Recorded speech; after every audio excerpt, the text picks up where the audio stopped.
Thì đó có 1 tỷ mấy à, còn đó gọi là siêu xe. Xe anh gọi là siêu xe, còn em là xe cỏ. Bữa em nghĩ là anh em bỏ rồi. Chua trong này cảm giác là đã lắm. Nó hồi hộp mà. Hồi hộp mà nó kiểu như nó như cái gết.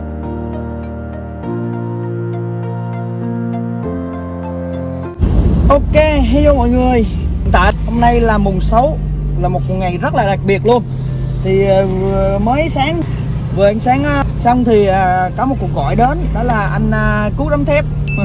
Một người anh gọi là cũng khá là nổi tiếng trên YouTube.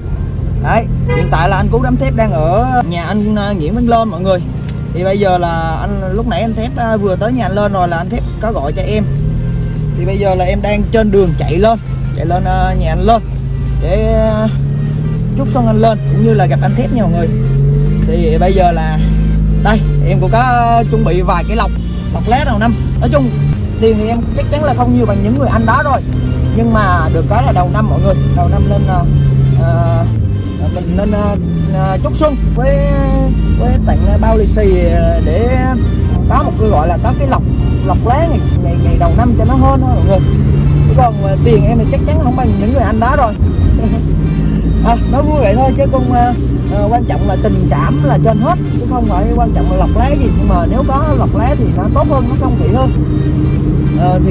Video hôm nay em sẽ đi lên thăm xuân chúc xuân hai người anh là Nguyễn Văn Lên với là anh Cú Đấm Thép. Sẽ diễn ra như thế nào thì xin mời mọi người hãy dõi theo cho em nhé. Ok, let's go thôi em ơi. Ok mọi người ơi, thì bây giờ là em đang trên đường tới nhà anh Lên rồi đây. Đấy, bây giờ là em sẽ chạy thẳng vô nhà anh Lên luôn cho mọi người xem ha. Anh Thép nãy giờ anh gọi em chắc cũng phải nửa tiếng rồi á, gần nửa tiếng rồi á. Không biết thì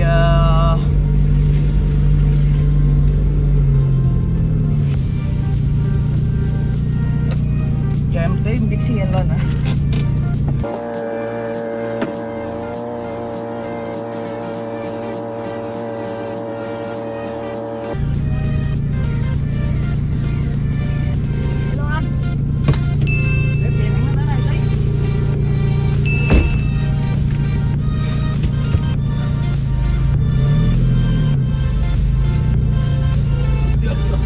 Chưa bọc vô mà. Ok mọi người, nói chung là vừa tới là mấy ông anh mình vừa chào đón luôn. Hello anh Lên, anh NVL.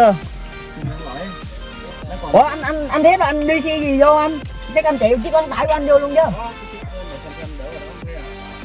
Do em không đợi á, nãy giờ em like. Không sao đâu, em chạy thoải mái mà, đường này em thấy nhỏ mà, rộng mà. Em đi bán chim những cái đoạn đường nó nhỏ xí luôn á. Ở trên đây nào ngồi 21 rồi. Sao mốt đây thiệt đây Anh nói láo mà chị. Cái chiếc mà mơ hôm bữa mấy chục triệu rồi sơn rồi lại đâu mà. ở nhà anh chiếc đó đỡ sang năm em bán á. Ok, anh đóng lại giùm em luôn anh Lên, đóng cái cửa đó lại luôn giùm em luôn. Đây là hai người anh rất là mình rất là quý luôn nè. Đây là anh NVL Nguyễn Văn Lên. Đây là anh Cú Đấm Thép, Facebook là Nguyễn Đình Hy đúng không anh? Ủa chiếc này chiếc mệt hả? Mẹt anh, mẹt em đời 204. Nếu mà mới chắc nó phải cỡ 7-8 tỷ không ta? 10 mấy tỷ. No.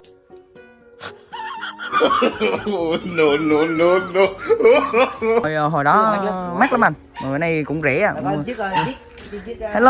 Hello chị. Ở kia là chị Nhiệt với chị gì ta? Nhi. Chị Nhi hồi bữa khai trương Thảo Ghe là có gặp một lần rồi nè, không biết chị còn nhớ em ta. Đây. Ê, anh review cái xe em anh Thép. Không nữa, lần đầu tiên thấy chiếc E550 chứ đi ngoài đường ít thấy á. Do chiếc đây đời nó cũ anh, nó 204. Đời 204. Hồi đó mua 10 mấy tỷ chắc đại gia chứ hả? Đại gia ở dưới Tri Phước mà. trong bất động sản mà. Đấy. Về mâm này không là hết. Mong không ngang tiền chi đâu mà. Đấy, không nhìn hết. 30 cũ. 30 cũ hả? Nhưng mâm be cho cứu. Việc mà đổ mâm be cho cứu à. Việc phải mâm phải lên lên cái. Không tùy cho anh, ví dụ như tùy cái giá tiền mình muốn. Đây cho mọi người xem tổng quan xe này. Anh Thép cũng khá là thích cái xe mình này. Ngoài đường á là mình thấy mấy cái logo màu trắng không à. Lại chắc logo đó nó rẻ tiền hơn logo vàng đúng không? Vàng mẹ vàng. À. Vàng thì chắc nó mắc. Cái điều nào nhanh nó bánh chim nó liều này đó. Trời, cái góc quay hơi bị đẹp luôn á. Dạ, anh biết sao? Dạ em thích cái xe đây nó dài, cái form xe nó dài, cái đầu nó dài ấy. Em lại thích nó thể thao. Nên là em mới mua. Mình đâu cần biết là đời bao nhiêu đâu. Mua cho nó đẹp theo cái ý của mình thôi. Mấy tỷ cũng được mà, cũng rẻ mà. No.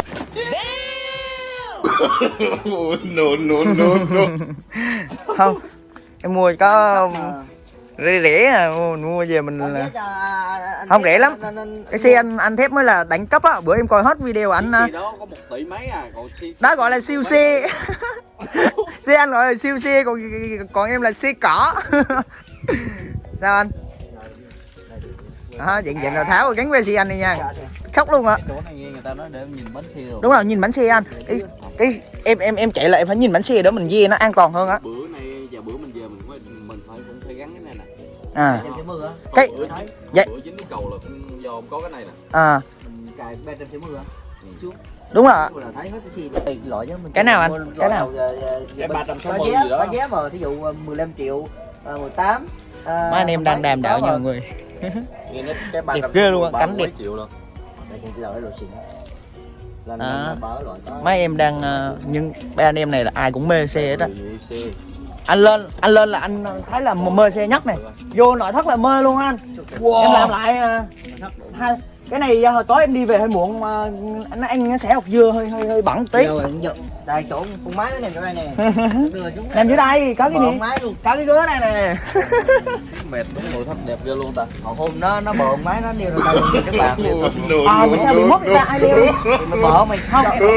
Thớ thần quá mà. Không, nói chung là bợ là em có bợ, bữa em nghi là anh em bợ. Chua trong này cảm giác là đã lắm. Nó hồi hộp mà. Hồi hộp mà nó kiểu như nó như cái gót tình yêu anh biết không? Vậy đứa này liều lên đó thì sao ta?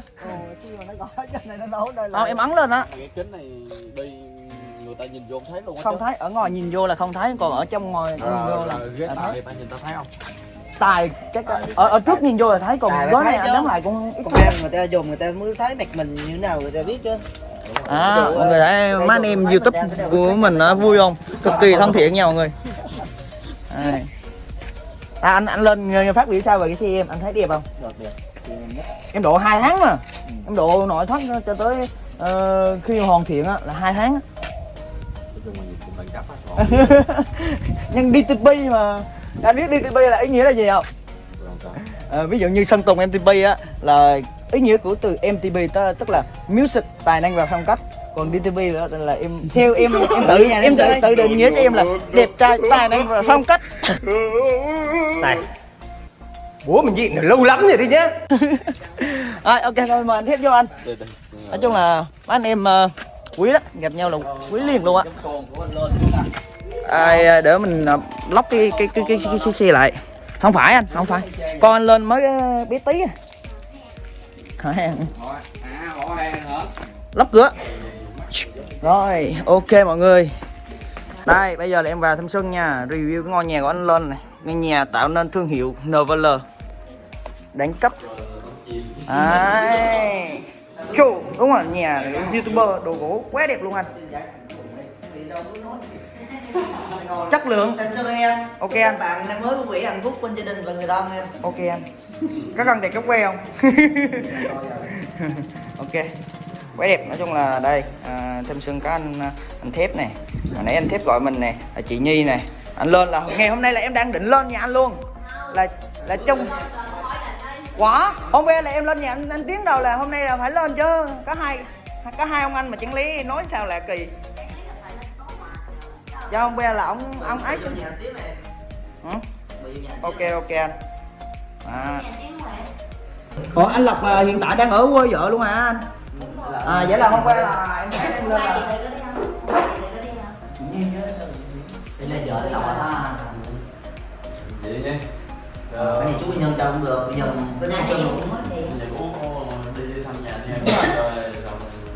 bây giờ địa điểm nào anh tìm một cái vị trí gì đó. phố Quy Nhơn á, hay bãi biển rồi. Mình đi điểm nào chứ thành phố thì bình thường á. Bữa anh có review cho ta, bây giờ em cũng không có câu. Đâu về đâu quay thì có quay cho đâu quay cái Cái này là để gì đấy. Thôi em mời hết năm anh chị. Em là lớp nhỏ rồi nên là hôm nay gì sao hôm nay có vẻ xinh gái hơn xưa ta, xinh hơi bị nhiều nha. Là chỗ này nè, răng cánh không nè. Rồi. Ủa, chị có đi cắt môi không? Mày đi nghe chứ đang làm từ hồi nào bây giờ? Thì không, bữa đây nhìn tránh không mấy hồi, đúng không? Mà đây chị là tránh không? Hay là em nhìn đó nó tránh không? Chị cũng vậy mà. Tiêm môi cho cái môi vậy. Vậy là có tim hả? Chị Mã số không? Chị Mã số tiêm phải tan không? rồi Rồi. mà. Chị tiêm tan rồi. Kiểu như nó Nó bầu rồi nữa. bầu. Làm chưa làm mà đen anh vô em. Vô đây sao? qua nấu.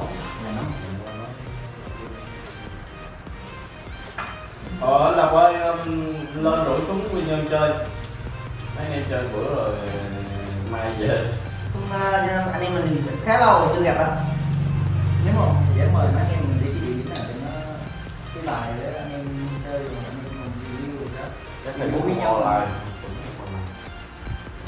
9 giờ chiều là. Đúng không? Ai anh? Lộc à? Hôm về còn chưa anh chưa về lại mà. Chưa vậy lại ấy. Chưa mùng Bà đỡ bé vô gặp À. anh biết xíu. Trời, tính ra là bây giờ em cũng là fan anh luôn á. Lớn thích coi. Đúng không? Người lớn thích coi những video mà khám phá trải nghiệm rồi anh. Phải không? Em cũng coi đó, mình trải nghiệm coi luôn rồi chứ. Hồi xưa em coi video mà Con chào chú. Dạ. thét chứ không phải thiết. Chú, làm gì chơi chú vô làm ly chè chú. Không ăn hộ mày á. Tao coi mày biết thôi. Chú ngồi uống trà cho đi vui. Rồi, đấy là công việc này các bạn. Bữa rồi ra tàu làm cho lâu chứ. Đúng rồi. Đúng kỹ nhạc tiếng chút nữa mà. Chứ ăn rồi tao coi nhất phim nào tao coi. Bây giờ con không coi, bây giờ con không coi lắm.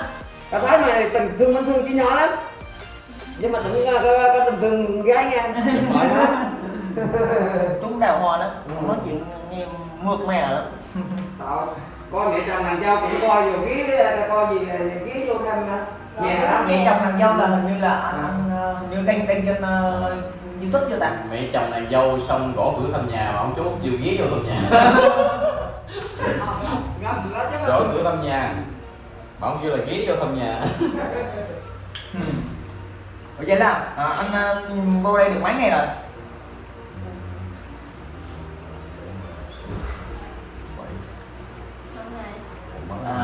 Vậy là mình cứ đi trải nghiệm từ hết từ Bình Thuận ra tới đây luôn.